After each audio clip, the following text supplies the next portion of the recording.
After years of US exceptionalism, early 2025 brought glimmers of European momentum, with pockets of upgrades and strong sales surprises. But enthusiasm faded by late summer as revisions turned lower and policy signals grew murkier. So why did Europe's multiple-led rally prompt a reassessment? Which non-US markets look compelling today? And how is the emerging markets landscape evolving across asset classes?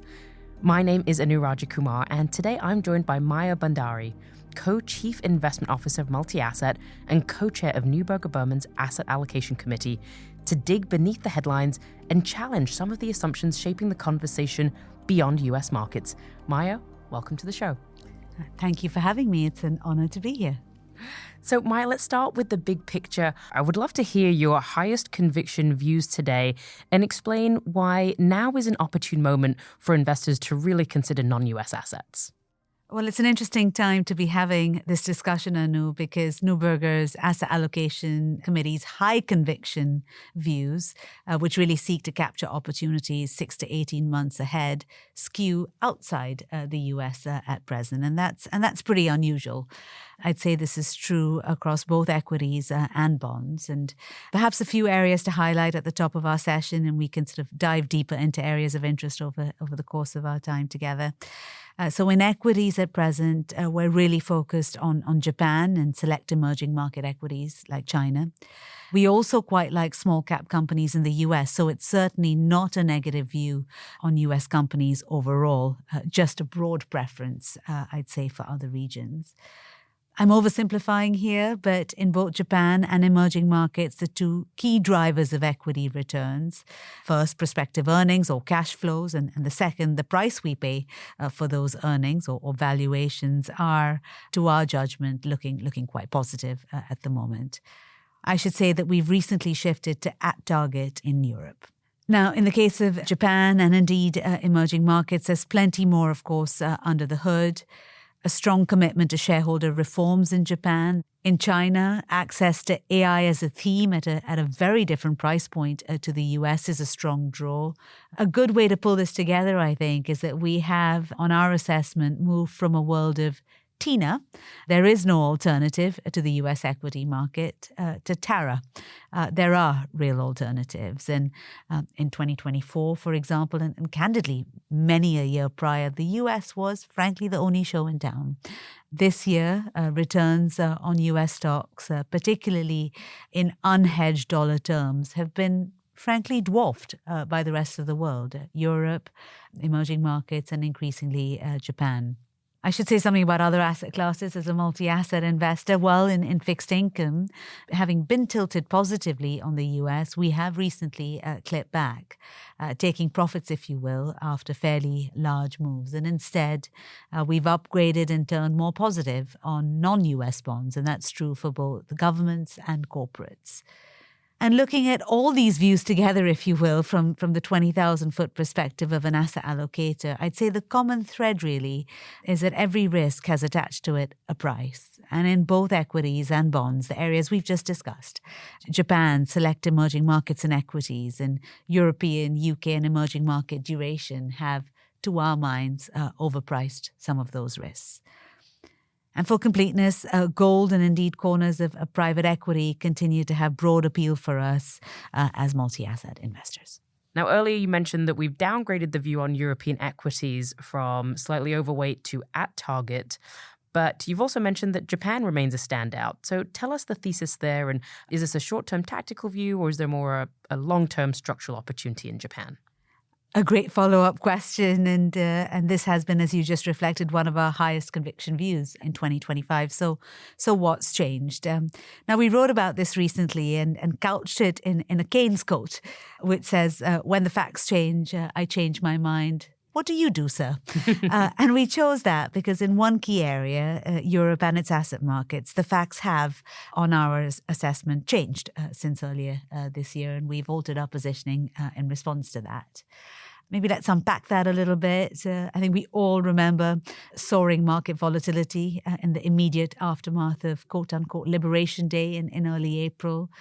Indeed, in those dark days in early April around the announcement of pretty punitive tariffs at the time, European stocks suffered significantly and ahead of global equities. And I double-checked my numbers before coming on to the show. And in just a week, essentially, European equities shed 14% of their value in what was at the time an 11 to 12 standard deviation move. Wow. Now, turning long European equities was on our radar at the time, and an asset we just liked got materially cheaper. And so we moved European stocks to overweight, endorsing unhedged exposure by moving the euro in tandem. I should say, just as a sort of a side point in a way, that as with many investment teams, there are broadly two reasons why we ever change our medium-term asset allocation views. Either our assessment of fundamental investment drivers of an asset or a sub-asset class shifts, or valuations or sentiment move to such a degree that a position turns more or less attractive. And as you alluded to, Anu, in your question, I think both were strongly favorable in early April, and more recently, each of them have shifted in a less appealing direction.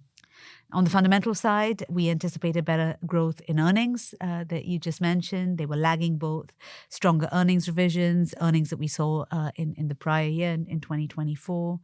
We doubted that the announced tariffs would be implemented in their entirety. And moreover, they were offset to a degree by some of the fiscal announcements we had coming out of the region, particularly in the likes of Germany. Now, unfortunately, expected earnings this year have essentially collapsed from low double digits to zero.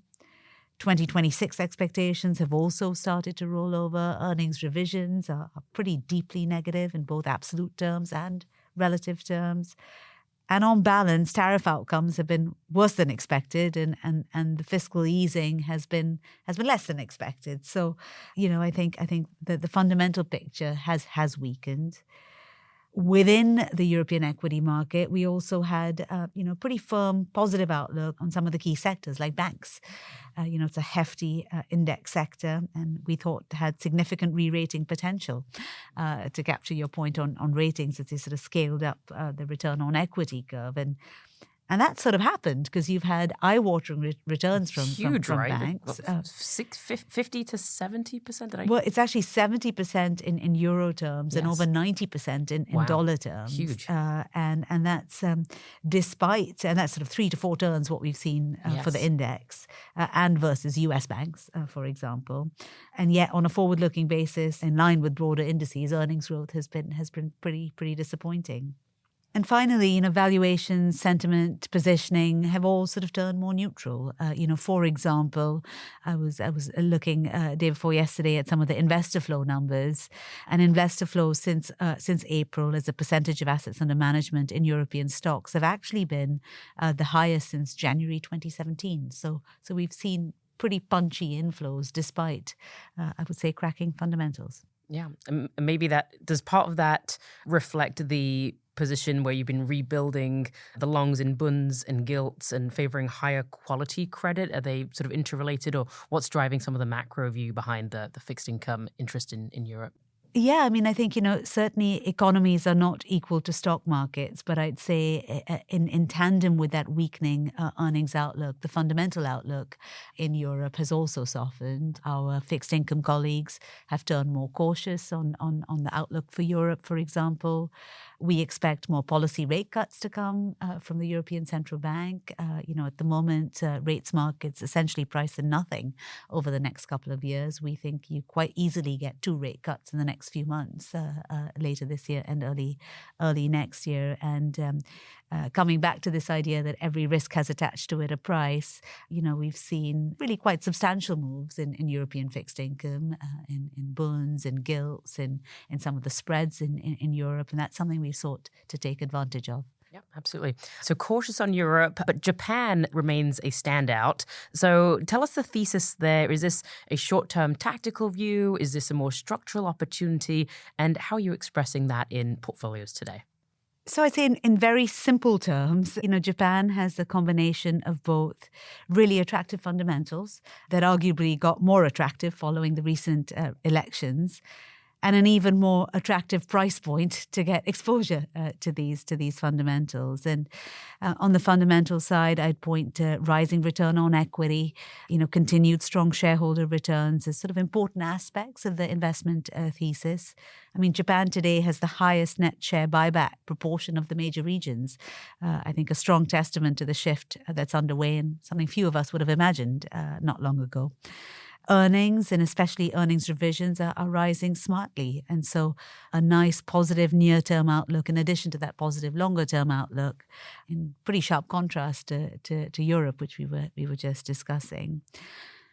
I'd say post-election prospects for fiscal easing, a more dovish stance from the Bank of Japan have at the margin also added broad policy support. And coming back to the point I've already made a couple of times, every risk has attached to it a price, and Japanese valuations are ultra cheap, however you cut it, in their own right, and versus global equity markets.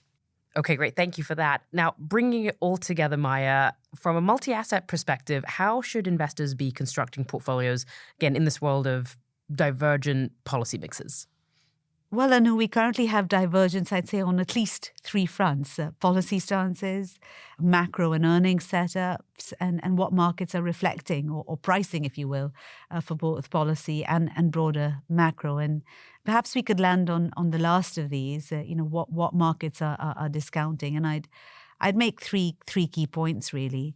First, at the highest level, fixed income and equities are discounting very, very different outcomes, as they have, frankly, for much of this year. And we are keen to capture this in our portfolios or recommendations. So take the US, for example. Baskets of cyclical relative to defensive stocks are priced very differently to 10-year US bond yields, with which they normally relate closely. This gap has started to close in the last couple of weeks as we've seen a bit of a sell-off in cyclicals relative to defensives, but remains wide in an historical context.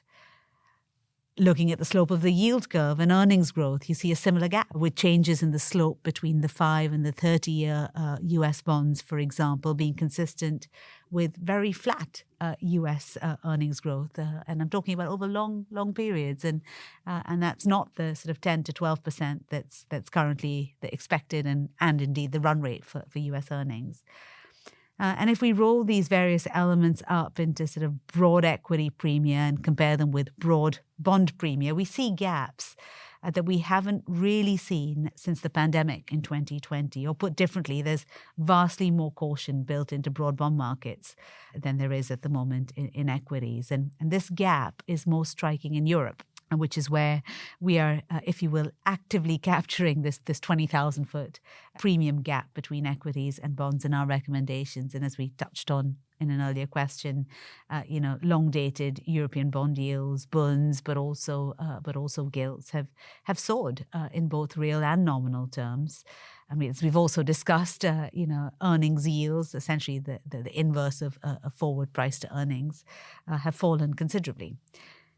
Now, we're currently long of government bonds in Europe, long of European investment-grade corporate credit, where the all-in yields are pretty juicy, given the duration moves. And against this, we are, I'd say, at best, neutral on the equity market. The second point I'd make is that we're really adopting a sharpshooting or barbell approach for allocations more generally. So areas where we really have conviction. So we're long of equities in areas like Japan, select emerging markets like China, and we're long of rates outside the US, Europe, the UK, and emerging market, for example. And we're keenly watching the earnings season that's just really kicking off for a gauge of the cash flows in equities.